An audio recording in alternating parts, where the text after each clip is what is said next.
Hello बच्चों। Class 11th में हम लोग न्यूटन्स लॉ का सवाल कर रहे थे। इसमें सेक्शन एफ का सवाल आपको करना था। तो मैं अभी इसका वीडियो बनाकर आपको अपलोड कर रहा हूँ। इसको आप अच्छे से देखकर समझकर इस सवाल को बनाइएगा। देखिए, पहला क्वेश्चन में क्या कह रहा है। भार तुला पर रखे स्प्रिंग वाले खिलौने का भार 1 किलोग्राम है। एक खिलौना है जो स्प्रिंग वाला है, उसको वेइंग मशीन पे रखे हैं हम, जिसको भार तुला कहा जा रहा है। खिलौना अचानक ऊपर की ओर उछलता है। पास खड़ा लड़का देखता है कि तुला का पाठ्यांक 1.05 किलोग्राम है। इस प्रक्रिया में खिलौने का अधिकतम त्वरण क्या है। जी का वैल्यू 10 लेना है। तो आप इसको ऐसे देखो कि आपके पास, मान लो कि ये आपका तुला है, जिसको हम वेइंग मशीन कहते हैं। इस पे मान लीजिए कि एक खिलौना रखा हुआ है। मान लो कि ये यही खिलौना है, लड़का जैसा है खिलौना है, या स्प्रिंग वाला खिलौना है। तो शुरू में क्या बोला कि इसका खिलौना का भार 1 किलोग्राम है। भार का मतलब होता है डब्लू। ठीक है। भार बोला है 1 किलोग्राम है। 1 किलोग्राम बोला है तो डब्लू नहीं बोल सकते हैं। इसको हम क्या बोल सकते हैं, मास बोल सकते हैं, क्योंकि किलोग्राम में दिया गया है। तो इसका मास 1 किलोग्राम था।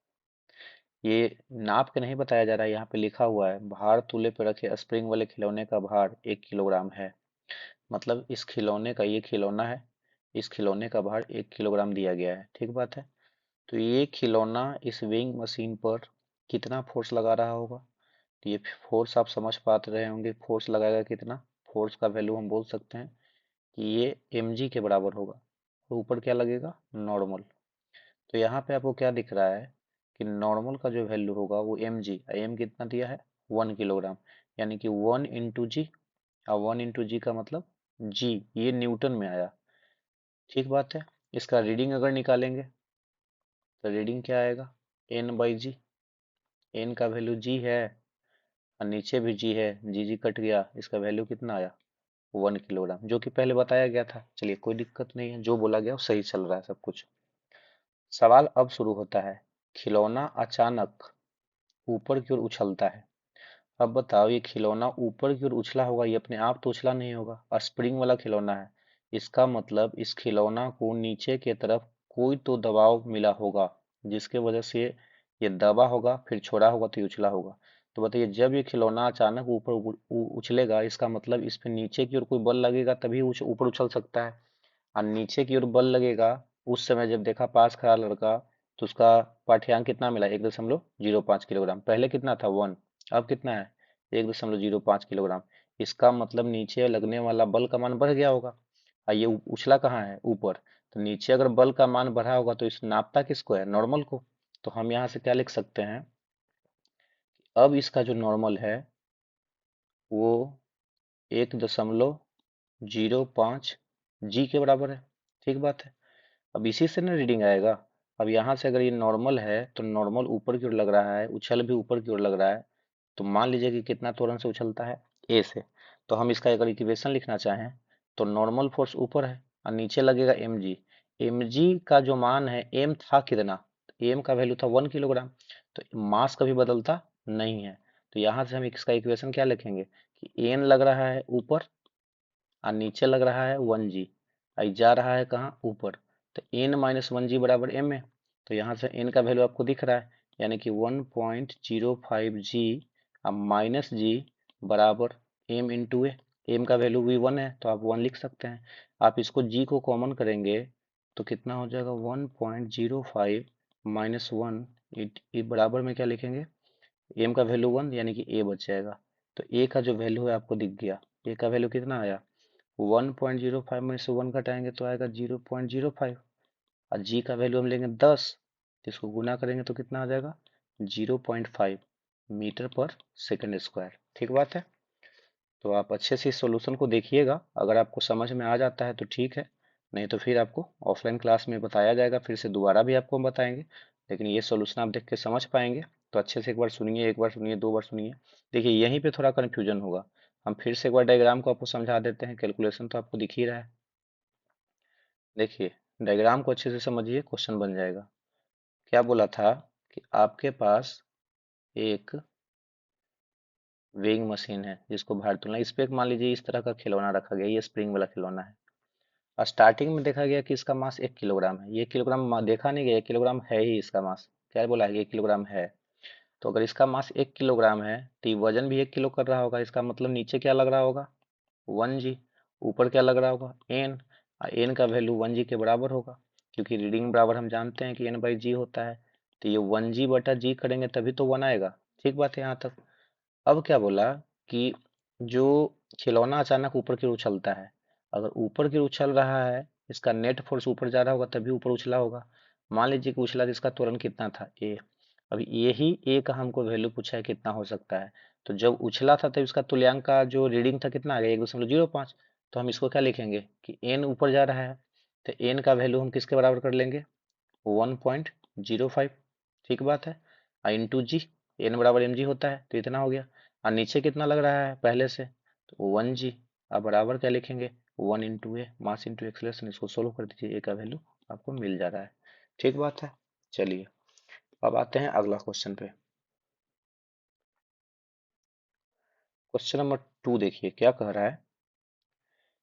एक डायनोमीटर है, जो आपको ये डायग्राम दिख रहा है स्प्रिंग बैलेंस जैसा, वही है डायनोमीटर डी, जिसका नाम है एम। कैपिटल एम मास 6 किलोग्राम, जो कैपिटल एम दिख रहा है 6 है, स्मॉल एम 4 किलोग्राम है, के दो पिंडों से जुड़ा हुआ है। दो पिंड से जुड़ा हुआ दिख रहा है। द्रव्यमानों पर एफ बराबर 20 न्यूटन, एफ बराबर 10 न्यूटन के बल चित्रानुसार आरोपित करते हैं। तो डायनोमीटर का पाठ्यांक क्या होगा। देखिए, डायनोमीटर आपको स्प्रिंग बैलेंस को बोला गया है। इससे 6 किलोग्राम 4 किलोग्राम का दो को वस्तु जुड़ा हुआ है। एक तरफ 20 न्यूटन, एक तरफ 10 न्यूटन का बल लग रहा है। आपसे पूछा गया कि इसका रीडिंग क्या होगा।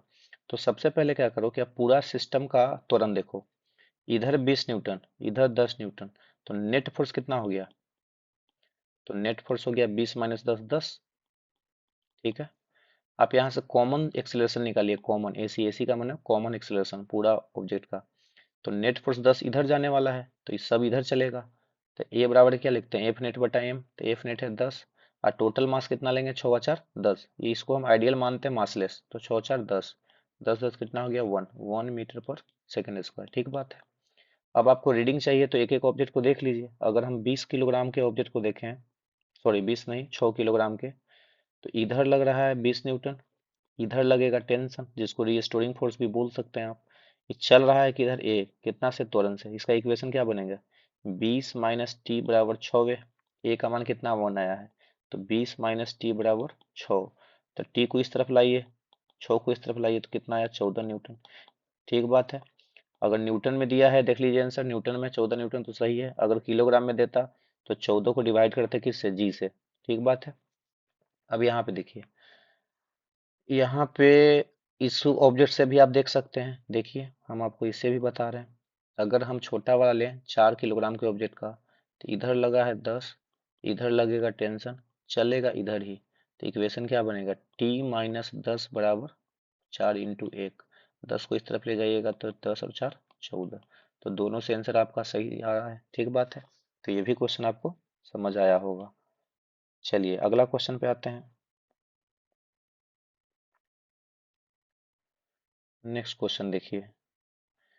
नेक्स्ट क्वेश्चन नंबर 3 है। क्या कह रहा है 3 नंबर, देखिए फिगर आपको दिख रहा है, आपको सीधा सीधा इसका रीडिंग पूछा है। ये स्प्रिंग बैलेंस है। ठीक है। देखो, एक ऑब्जेक्ट इधर, एक ऑब्जेक्ट इधर लटक रहा है, बोला कि इसका रीडिंग क्या होगा। तो बताइए, टेंशन तो सब जगह बराबर होगा, नीचे 1 जी, इधर भी 1 जी, इधर टेंशन, इधर टेंशन, इधर टेंशन, इधर टेंशन, इधर टेंशन, इधर टेंशन, इधर टेंशन, इधर टेंशन, सब जगह टेंशन। अब यही टेंशन कौन नापेगा, तो टेंशन का वैल्यू आप कहीं से निकाल लीजिए। तो टी का वैल्यू क्या है, ऐसे लटका के छोड़ दो तो स्थिर रहेगा, तो टी का वैल्यू 1 जी के बराबर बोलेंगे। रीडिंग क्या होता है, रीडिंग रीडिंग होता है t/g। यहाँ से देखिएगा, t/g होता है। ठीक बात है, t/g। और t का वैल्यू कितना है, g डिवाइडेड बाई g। तो जी कट गया, 1। 1 किलोग्राम, यहाँ से रीडिंग निकाल रहे हैं तो ये 1 किलोग्राम आया, लेकिन आंसर क्या दे रहा है, न्यूटन में। तो न्यूटन में तो यही ना आ जाएगा, टेंशन को नापता है तो टेंशन का वैल्यू 1 जी है और जी का वैल्यू 10 होता है, तो 10 न्यूटन। ये वाला भी सही है, ये वाला भी सही है। न्यूटन में पूछे 10, किलोग्राम में पूछे 1, तो इसलिए यहाँ पे 10 न्यूटन दे रहा है। ठीक बात है। चलिए क्वेश्चन नंबर अगला देख लीजिए। क्वेश्चन नंबर है 4।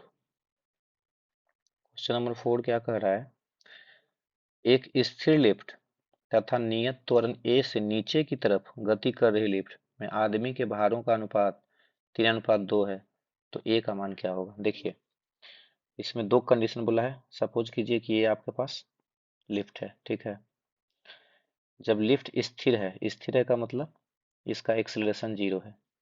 अगर मान लीजिए कि इसमें यही वेइंग मशीन है, इस पे एक आदमी खड़ा है, तो जब स्थिर है तो इसका जो रीडिंग आएगा, जो इसका भार आएगा, इसका भार हम निकाल सकते हैं। नीचे क्या लगेगा, mg, ऊपर क्या लगेगा, n, और n mg के बराबर होगा क्योंकि एक्सेलरेशन 0 है। तो रीडिंग क्या लिखेंगे हम, तो n/g, यानी कि इसका वैल्यू आ जाएगा mg/g, जी कट गया, m इसका रीडिंग आया। ठीक बात है, स्थिर कंडीशन में। अब दूसरा कंडीशन में आप देखो क्या बोल रहा है। दूसरा कंडीशन में बोल रहा है कि ए तो नियत त्वरण ए से नीचे की तरफ गति कर रहा है। देखिए लिफ्ट यही है, वेइंग मशीन भी यही है, आदमी भी वही है, लेकिन अब लिफ्ट रुका हुआ नहीं है, नीचे त्वरण ए से जा रहा है। ठीक बात है। अगर नीचे ए त्वरण से जा रहा है तो नीचे क्या लगता है mg, ऊपर क्या लगता है n, तो इसका इक्वेशन क्या बनेगा, n माइनस mg, सॉरी नीचे जा रहा है ना, तो नीचे जा रहा है तो क्या लिखना पड़ेगा, mg माइनस n, नीचे का फोर्स ज्यादा लेना पड़ेगा, तो mg माइनस n बराबर ma। ठीक बात है। तो यहाँ से n का वैल्यू कितना आ जाएगा, n को इस तरफ लाइए और इसको इस तरफ लाइए, तो यहाँ पे क्या हो जाएगा M A plus M G, ये आएगा n का वैल्यू। ठीक बात है। अब इसका क्या बोला है कि भारों का अनुपात 3:2 है, तो यहाँ पे देखो n का वैल्यू कितना आया था, mg आया था, और यहाँ पे ये आया है, ये दोनों का अनुपात दिया है 3:2 है। ठीक है। तो हम यहाँ पे क्या बोल सकते हैं कि mg, दोनों का अनुपात आप ले लो, तो यहाँ से दोनों का अनुपात हम यहाँ पे लिख दे रहे हैं। आपका क्या लिखना पड़ेगा, mg बटा M A plus M G, इसका अनुपात 3:2। एम कॉमन करके काट सकते हैं, तो ये क्या आ जाएगा, g/a+g बराबर 3/2। गुना भागा करके देख लीजिए आप, तो गुना भागा जब आप करिएगा तो कितना आ जाएगा, 2g बराबर 3a+3g। ठीक बात है।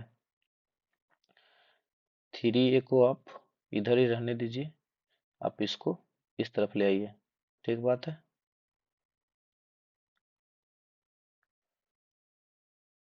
यहाँ पे थोड़ा मिस्टेक हो गया है, n का जो वैल्यू होगा, n को हम इस तरफ लाए हैं और इसको हम इस तरफ लाए हैं, तो n का वैल्यू हो जाएगा mg माइनस m, यहाँ पे माइनस होगा। ठीक है, ये माइनस होगा। हम यहाँ पे मार्कर का कलर चेंज करके दिखा दे रहे हैं, ये माइनस होगा। ठीक बात है। तो यहाँ भी माइनस हो जाएगा, यहाँ भी माइनस हो जाएगा। ठीक है, तो यहाँ पे भी माइनस लेना पड़ेगा, तो अब इसको आप इस तरफ लाइएगा तो कितना हो जाएगा, आप इसको इस तरफ लाइएगा, a-g, 3a-3g हो गया, इधर से 2g है, तो 3a बराबर आ रहा है 3×2=5g, तो a बराबर कितना हो जाएगा 5g/3। ठीक है, कुछ कहीं गड़बड़ हो गया, मिस्टेक हो गया है, फिर से आप देखिए एक बार, कहीं कैलकुलेशन में मिस हो गया है। चलिए फिर से एक बार देख लेते हैं कहाँ पे मिस हुआ है। इसमें दो कंडीशन है, फिर से एक बार देखना पड़ेगा। देखिए फिर से हम आपको बता देते हैं ताकि कोई कंफ्यूजन ना हो। देखिए शुरू में लिफ्ट रेस्ट में था, ठीक है, शुरू में जो लिफ्ट है वो रेस्ट में है, तो इस पे जो भी आदमी खड़ा होगा इसका एक्सलेशन 0 है, तो हम यहाँ पे रीडिंग रीडिंग होता है नॉर्मल, तो n बराबर हम सीधा सीधा mg लिख सकते हैं, इसको इक्वेशन फर्स्ट मान लेते हैं। ठीक है।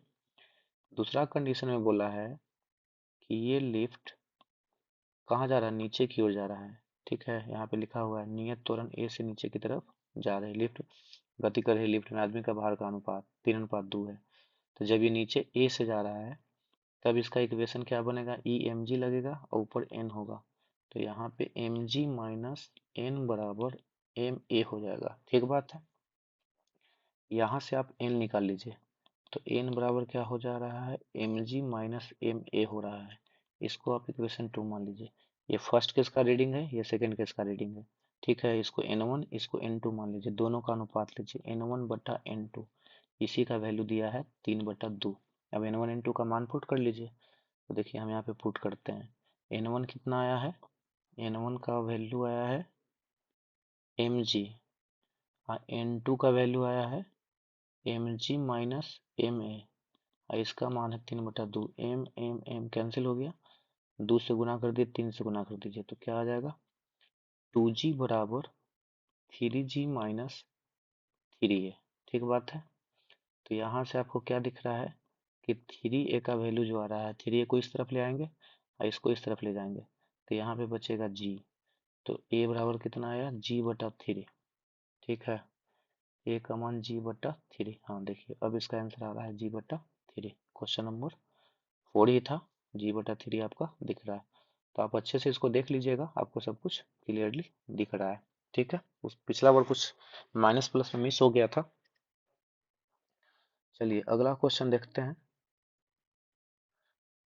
ये सब बेसिक लेवल पे बहुत अच्छा सवाल है, आप इसको अच्छे से लगाइए।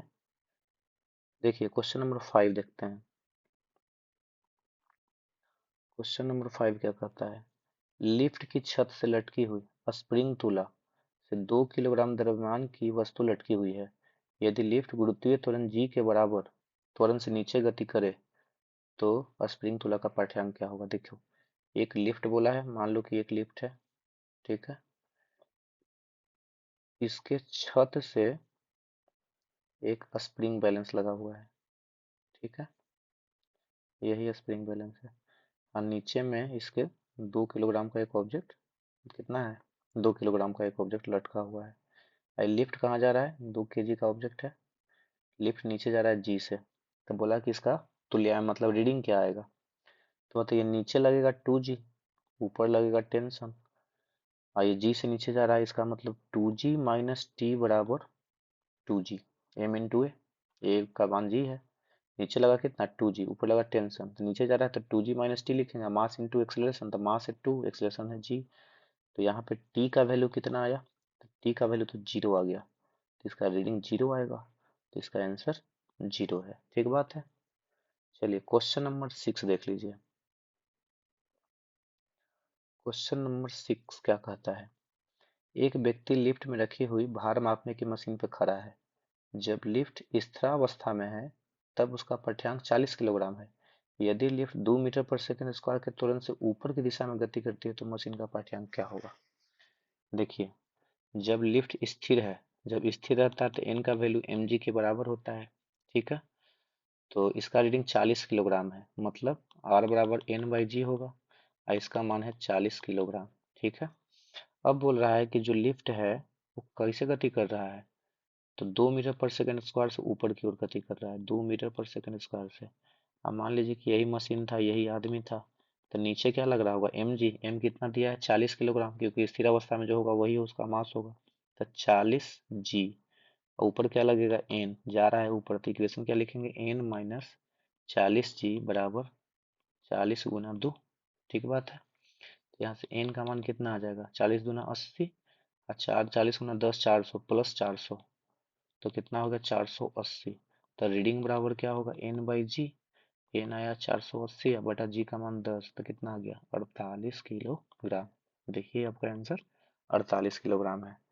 तो ये 6 सवाल आपको हम करा दिए, आप इसको अच्छे से देख के अच्छे से आप इसको बनाइए और चीज़ों को समझिए कि कैसे कैसे क्या हो रहा है।